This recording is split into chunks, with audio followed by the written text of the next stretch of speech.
안녕하세요. 재무제표 읽어주는 남자입니다. 오늘 알아볼 기업은 저유가 수혜주로 항상 꼽히는 한국전력입니다.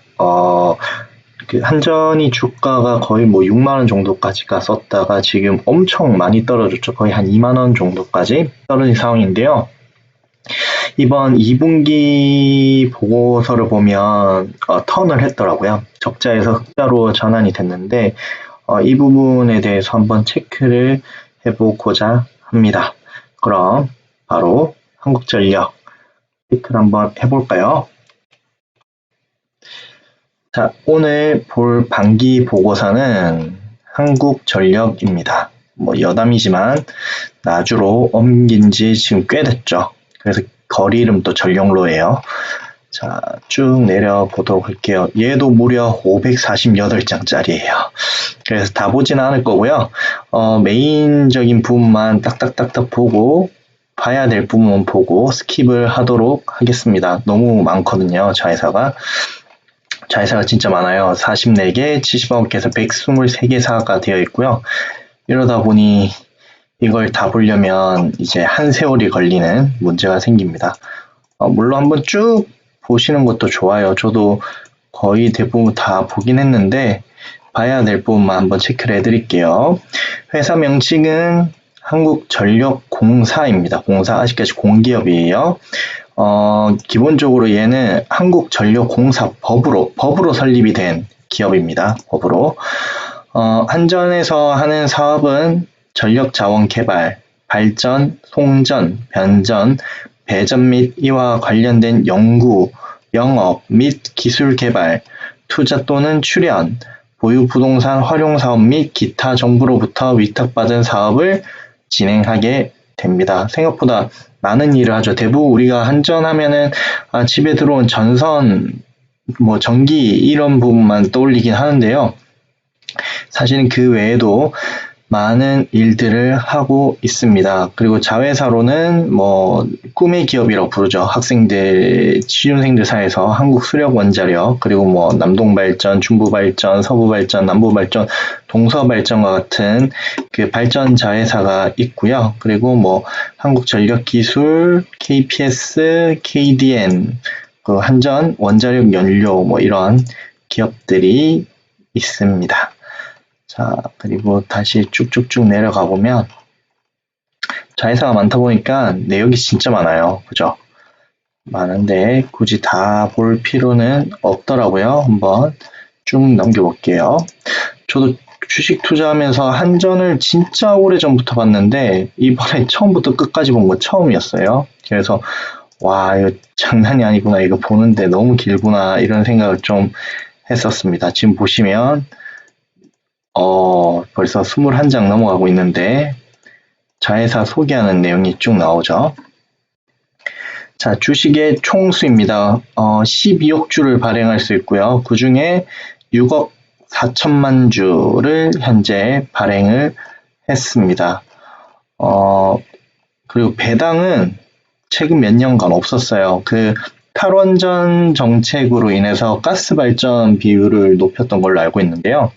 가스 발전이나 화력 발전 비율을 그러다 보니 당시에 유가는 높았고 가스값도 비싸다 보니까 계속 주가가 적자가 나는 어마어마하죠. 지금 이거 2조 2천억 아닌가요? 100만, 1000만, 억, 10억, 100억, 1000억, 조, 2조 2천억 그리고 재작년에 1조 3천억 정도 손실이 났었습니다. 근데 이번 반기는 드디어 턴을 했어요. 무려 2,500억 정도 수익이 났습니다.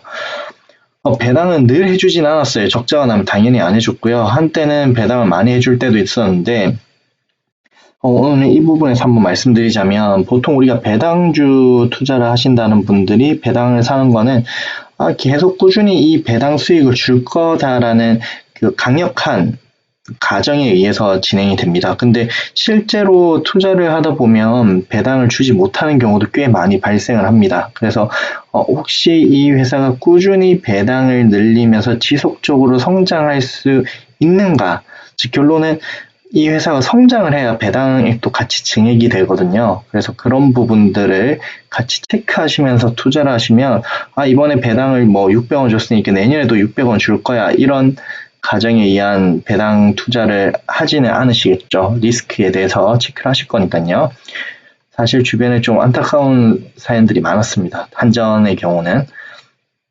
자, 한국전력공사와 주요 종속회사가 하고 있는 사업의 내용에 대해서 한번 볼 건데요. 늘 말씀드리지만 사용의 내용은 투자하시는 기업들을 꼭 보셔야 되는 내용들입니다.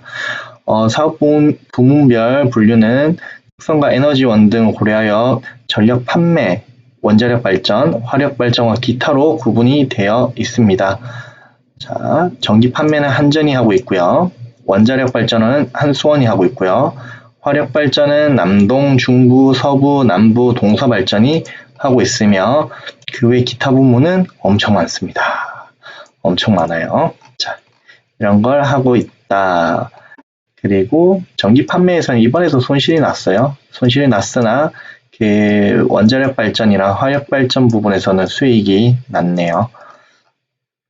자, 전기 판매 부분 대부분이 그 우리 일반용이나 가전용이 아니라 산업용으로 판매가 됩니다. 그리고 뭐 일반용이랑 주택용이 있는데 실제로는 주택용이 제가 알기로는 그 단가가 가장 비싸요. 시장 점유율은 거의 뭐 결론이 내용이 뭐냐면 독점이다라는 내용이죠. 우리가 독점하고 있다, 독점적 사업이다라는 내용입니다. 인프라 사업이기 때문에 독점이어야 되죠. 사실은 그 기업들에게 가면 계속 가격이 올라가게 되는 문제가 발생할 수 있죠. 그리고 경제 성장에 따른 국민 소득 증가 그리고 기온 변화 밀접한 관계가 있다. 결론적으로 사실 산업용 비중이 가장 높다 보니까 경제가 성장해서 공장 가동률이 올라갈 경우에는 조금 더 전력 그 소비량이 늘어날 수가 있습니다. 최근에 2년 동안 빠졌는데요. 경기도 좀 안 좋기도 했었죠. 그러다 보니까 감소하는 모습을 보여주고요. 그 지난번 그 파세코 부분에서도 이야기했었는데요. 이 신규 사업에 대한 내용인데 한전은 이 부분에 충실하게 잘 적어준 것 같아요. 지금 UAE에 하고 있는 그 했던 원자력 발전 사업이 하나의 신사업이고, 그리고 해외 신재생 발전 사업이 제 생각에는 조금 눈에 띄는 내용이었어요. 그리고 여기 보시면 멕시코에 태양광 사업할 거다. 그리고 스마트 그리드 사업. 이 부분도 개인적으로는 향후에 하나의 먹거리로서 할 수 있겠다라는 생각이 들었고요. 전기차 충전 인프라 구축 사업이 진짜 눈에 많이 띄었어요. 최근에 저희가 전기차가 엄청 많은 이슈를 끌고 가고 있고 주가도 많이 올라갔는데요. 달걀이 먼저냐 닭이 먼저냐라는 이슈에 있어서 뭐 충전 인프라가 먼저 되어야 되냐, 그리고 아니면 전기차 보급이 먼저 되어야 되냐라는 이슈가 계속 많이 대두가 되는데요. 어찌됐든 저찌됐든 현재는 그 전기차 보급이 많이 늘어나고 있고 그에 따라서 그 충전 인프라가 늘어나야 되는데 한전에서 그 부분을 진행을 하고 있네요. 그리고 국내 신재생 에너지도 보면 이제 풍력 발전, 그리고 뭐 태양광 발전 등을 하고 있습니다. 그리고 제가 하나 더 체크해 드리려고 했던 게 있는데 어디 갔는지 모르겠네요. 어떤 걸 체크해 드리려고 했냐면 그 지분에 대한 이야기를 좀 체크를 해 드리려고 했었어요. 근데 지금 이건 뭐 너무 길어서 지금 밑에는 사실 볼 게 없어서 제가 바로 뛰어넘을게요. 자, 연결 재무제표입니다. 보시면 우리가 늘 보는 현금 크게 변동 없고요. 매출 채권 크게 변동 없고요. 그리고 재고자산 크게 변동 없고요. 그리고 부채 부분도 매입 채무 크게 이슈 없고, 그리고 부채가 특별히 더 늘어난 것도 없죠. 뭐 결론적으로 뭐 변동된 게 딱히 없고요. 이번에 눈에 띄는 게 수익은 거의 그대로입니다. 거의 그대로인데 뭐가 문제냐면 원가가 개선이 됐어요. 약간. 그죠? 약간 개선이 되는 바람에, 그리고 한간비는 소폭 늘어났지만 덕분에 영업이익이 났어요. 이번에.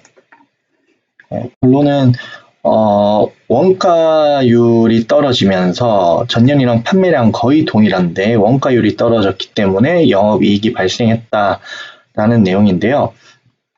이 부분을 한번 체크하기 전에 어디 갔죠? 제가 그 지분에 대한 내용을 이야기해 드리려고 했는데, 여기 있네요. 한국전력공사잖아요. 최대 주주는 한전입니다. 한전. 근데 정부도 지분을 가지고 있어요. 그래서 사실상 정부의 회사죠. 지금 현재로서는. 그래서 아직까지는 공사다. 완전 민영화 상장했으니까 민영화로 볼 수 있지만 아직까지는 최대 주주는 정부로서 정부의 영향을 받는다고 보시면 됩니다. 아까 연결 재무제표에서 그 손익계산서 이야기했는데요. 이 부분은 제가 원래 주석으로 봐드리잖아요. 근데 제가 오늘 주석을 한번 쭉 봤어요. 여기에 체크해놨었네요. 주석을 쭉 봤었는데 이게 어마어마하더라고요. 제가 체크는 중간중간 했는데요. 이걸로 보고 하면 시간이 너무 많이 늘어날 것 같아서 제가 그 한국전력 IR 자료를 구해왔습니다. 그 IR 자료를 보면서 한번 확인하도록 할게요. 지금 이 자료가 이번 8월 달에 진행된 그 한국전력공사의 투자 설명서입니다. IR 자료죠. 자, 한번 보시면 자, 기본적인 개괄적인 회사에 대한 소개가 있고요. 국민연금도 7.9%나 가지고 있네요. 거의 뭐 정부 쪽 관련된 지분이 뭐 60% 정도 가지고 있습니다. 자, 그리고 지배 구조로는 뭐 이렇게 100% 자회사들이 6개가 있고요. 그리고 그 이하에 또 자회사들이 있습니다. 자, 영업 현황이 되어 있는데 전력 판매량은 지금 작년에 증가율이 떨어졌죠. 작년에 좀 떨어졌고요. 그리고 20년부터 24년까지는 좀 늘어날 거다. 2.3%. 그 이후에는 조금 떨어질 거다라는 이야기를 해 놓았습니다. 종별 전력 판매 증가율을 보면 주택용은 많이 늘어났어요. 개인적으로는 이 부분은 그 코로나의 이슈에 영향을 받았다라고 저는 생각을 하고 있고요. 우리 일반용 떨어졌고 산업용은 코로나 이슈로 진짜로 많이 떨어졌죠. 그래서 전체적으로는 전력 판매량 자체는 조금 줄어들었다라고 보시면 될 것 같고요. 그럼에도 일반용이 제일 비쌌었네요. 그 주택용이라고 아까 말씀드렸는데 일반용이 제일 비쌌고요. 산업용이 제일 싼데 산업용이 54%나 차지하나 현재 어쩔 수 없이 그 코로나나 이런 부분으로서 조금 그 판매량 자체는 떨어지는, 가동률이 떨어지다 보니까 판매량이 떨어지겠죠. 그런 이슈가 있었습니다. 그래서 아까 보시면 2분기 반기 실적이 뭐 전년과 크게 대동소이하지만 약간 떨어진 모습을 볼 수가 있습니다. 전기요금은 2016년도 이후로 현재까지 조정이 전혀 없는 상황이고요. 자, 이 부분이 핵심 이슈였습니다. 그 매출 원가가 떨어졌죠. 매출 원가가 떨어졌는데 제 개인적인 생각은 석탄 발전 비율에서 원자력 발전 비율이 올라갔어요. 그러다 보니까 그 원자력 발전 그 원가율이 상당히 낮거든요. 그래서 원자력 발전 싼 원가를 투입해서 발전을 했기 때문에 이번에 원가율이 개선이 되었다라고 저는 보고 있습니다. 연료비 믹스만 봐도 뭐 원자력 8.7%밖에 안 되죠. 그죠? 그리고 뭐 LNG 26.8% 뭐 이렇게 돼 있는데 결론적으로는 42% 차지하는 원자력의 그 연료비 믹스는 8.7%밖에 되지 않는다. 즉 매우 효율이 좋다. 효율이 좋은 발전으로 했기 때문에 원가율이 개선이 됐고 그에 따라서 이번에 영업이익이 날 수 있었다라고 보시면 될 것 같습니다. 그리고 전반적으로 원료비들이 다 떨어졌어요. 그 작년 1H 비해서 석탄도 떨어졌고 LNG는 정말 많이 떨어졌죠. 천연가스 많이 떨어졌고 유류까지 전부 다 그 원가율이 다 떨어진 덕분에 이번에는 좀 원가적으로 수혜를 보았다라고 보여집니다. 보시면 정말 뭐 쭉쭉쭉쭉쭉 다 빠졌죠. 그죠? 그래서 결론은 저유가 상황에서 LNG 가격이 떨어질 경우에는 수혜를 볼 수 있고, 그리고 앞으로도 원자력 발전 비율을 높이거나 유지만 해도 이익 부분에서는 개선이 될 수 있다는 걸 그 장표를 통해서 알 수가 있어요. 그리고 뭐 재무 현황 정부에서 보증하기 때문에 사실 차입금에 대해서는 크게 보지 않으셔도 될 것 같아요. 자, 여기에 회사에서 리뷰를 해놨습니다. 매출액은 코로나의 영향으로 조금 줄어들었고요. 그리고 원료비, 전력 구매비, 구인비는 13.6% 하락을 했습니다. 이유는 아까 제가 위에서도 말씀드렸듯이 여기에 직접 적어놨었네요. 그 평균 단가 하락이라고 되어 있고요. 그리고 구입량 감소 및 LNG 원료 단가 하락에 대해서 같이 떨어졌다라고 돼 있는데, 여기에 그 부분은 적혀져 있지 않네요. 저기 그 원자력 비중이 올라간 부분은 기재가 되어 있지 않은데, 개인적으로 원자력 발전 부분도 충분히 영향 미쳤으리라 생각을 합니다. 결론은 이번에 잘 나왔죠. 결론은 그 실적이 잘 나왔고요. 개인적으로는 지금 현재의 저유가 상황이 지속된다라면 조금씩 바닥을 딛고 턴에서 올라갈 수 있는 국면이 아닌가 싶어요. 특히 이제 코로나가 장기화될 조짐이 계속 보이죠. 오늘 또 뭐 거의 200~300명 가까이 확진자가 나왔는데, 이 경우 집에서 머무르는 시간이 늘어날 경우에 첫 번째로 이제 여름철이니까 에어컨 소비 많이 늘어날 거라고 생각이 되고요. 그 전력 소비가. 그리고 뭐 겨울엔 또 난방 수요 같이 많이 늘어나니까요. 꾸준히 개선될 수 있는 부분이 있으리라 생각이 됩니다. 단 아까 말씀드렸다시피 산업용 그 전력 소비가 상당히 많기 때문에 산업이 혹시 너무 많이 침체되지 않는지 그런 부분만 잘 체크가 된다라면 우리가 트래킹하면서 좀 안정적으로 수익을 낼 수 있는 기업 아닐까 싶어요. 주가도 지금 현재 상당히 싼 국면으로 저는 보여서 당장은 매수하거나 그러진 않을 것 같지만, 그럼에도 불구하고 우리가 관심을 꾸준히 가지고 지켜본다라면 기회는 줄 수 있다라는 점에서 한번 재무제표와 우리 IR 자료를 함께 살펴보았습니다. 오늘 영상이 조금 제가 매끄럽지 못했던 것 같아요. 계속 좀 왔다 갔다 한 부분이 있는데 이 부분 좀 양해 부탁드리고요. 그리고 한번 솔직히 반기 보고서를 통째로 다 보긴 힘들 것 같아요. 다 보긴 힘들 것 같으니 이번 이 IR 자료로 한번 체크를 해보시면 좀 더 좋으리라 생각이 됩니다. 오늘 영상이 마음에 드셨고, 그리고 향후에 올라올 영상들이 기대가 되신다면 구독 한번 꾹 눌러주세요. 다음번에 또 다른 기업으로 찾아뵙겠습니다. 모두 안녕.